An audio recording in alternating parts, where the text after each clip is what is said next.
صلو علیہ وآلہ۔ کیا حدیث ثقلین سے بھی ہم ختم نبوت کے حوالے سے استدلال کر سکتے ہیں؟ اصل یہ ہے کہ حدیث ثقلین جسے وصیت کہا جاتا ہے، حضور نبی کریم کی امت کو وصیت، اور وہ وصیت آپ نے حجۃ الوداع کے موقع پر سبحان اللہ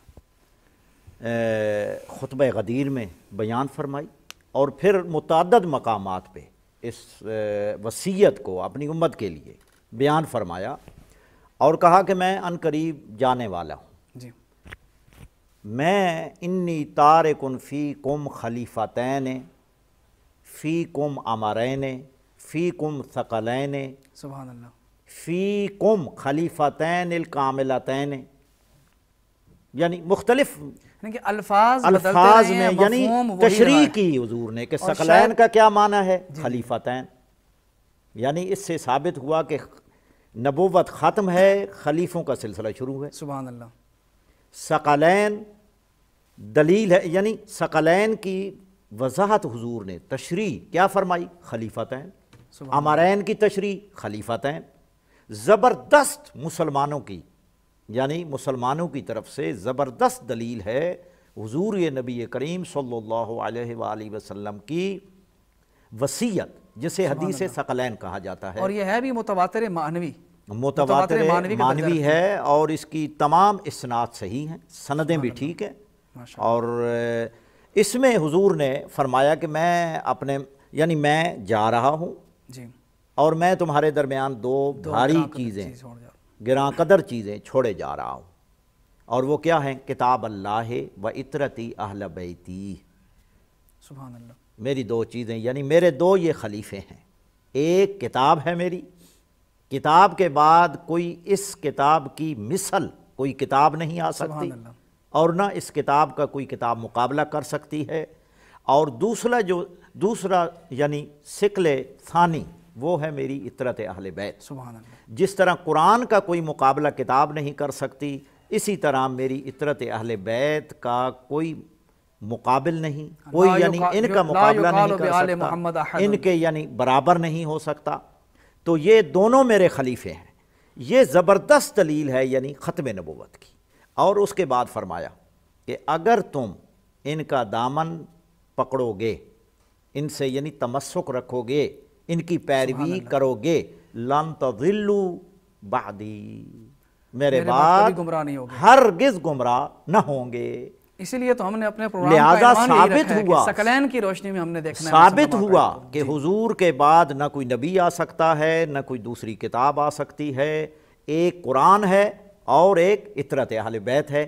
فرما رہے ہیں کہ میں نے نہیں ہونا، میرے بعد آپ نے دین قرآن سے لینا ہے، اور قرآن کی تشریح اور وضاحت میری اہل بیت کرے گی، اور میرا دین پھر آپ نے اہل بیت سے لینا۔ یعنی کہ آج کے زمانے میں کہہ سکتے ہیں کہ دونوں ایک سے کامل مومن وہی ہوگا جو ان دونوں سے تمسک کرے۔ یہ حدیث بھی ختم نبوت کی دلیل ہے۔ اور اس کے بعد حدیث منزلت یعنی مماثلت، حضرت ہارون، حضرت علی، لن یفترقا، اس پر بھی تھوڑی سی جی جی، لن یفترقا حتی یرد علی الحوض، یا لن یتفرقا حتی یرد علی الحوض۔ مختلف الفاظ کے ذریعے تاکید در تاکید ہو رہی ہے۔ یہ ہماری کتابوں میں جی، کمال الدین شیخ صدوق اور جامع الاخبار کتاب الخصال میں صحیح سند سے موجود ہے، صحیح سند سے۔ اور عیون و اخبار رضا میں امام رضا علیہ السلام کے دربار میں جب یعنی عراق کے علماء، خراسان کے علماء موجود تھے، امام علیہ السلام نے اطرت اور امت کے مابین جو اختلاف ہے، یعنی 12 آیات آپ نے دلیل دی تھی کہ اطرت اور امت میں فرق ہے، تو وہاں بھی آپ نے حدیث ثقلین اور وہ صحیح دلیل پیش کیا، یعنی صحیح سند کے ساتھ ہے۔ سبحان اللہ۔ اور اس میں یہ الفاظ ہیں، لا تعلموہم انہم اعلم منکم، ان کو تعلیم نہ دینا، یہ تم سے بہت بڑے زیادہ علم رکھنے والے ہیں۔ سبحان اللہ۔ اب یہ دیکھیں کہ لن یفترقا حتی یرد علی الحوض، یعنی قرآن اور اہل بیت ایسے لازم اور ملزوم ہیں کہ ہر چیز جدا ہو جائے گی، لیکن یہ جدا نہیں ہوں گے۔ بیٹا ماں سے، باپ سے جدا ہو جائے گا، ہر چیز جدا ہو جائے گی، نسب ختم ہو جائیں گے، اللہ اکبر۔ لیکن قرآن اور اہل بیت اتنے لازم اور ملزوم ہیں کہ یہ ایک دوسرے سے جدا نہیں ہوں گے، حتی یرد علی الحوض، یہاں تک کہ حوض کوثر پر دونوں آئیں گے۔ اس سے اہل بیت کی عصمت ثابت ہوتی ہے سبحان اللہ، کہ جو قرآن کے ساتھ ہے، قرآن ان کے ساتھ ہے، سبحان تو اللہ۔ یہ تو عصمت کی دلیل ہے۔ جس طرح اگر قرآن یعنی اہل محفوظ ہے بیت ہر قسم کی خطا سے، اہل بیت بھی محفوظ ہیں۔ اگر یعنی اہل بیت خطا کرتی ہے تو قرآن سے جدا ہوتی ہے، یعنی کوئی بھی قرآن کے خلاف عمل کرتے ہیں اہل بیت کے افراد تو قرآن سے جدا، تو لہذا حضور نے کیا فرمایا کہ جدا نہیں ہے۔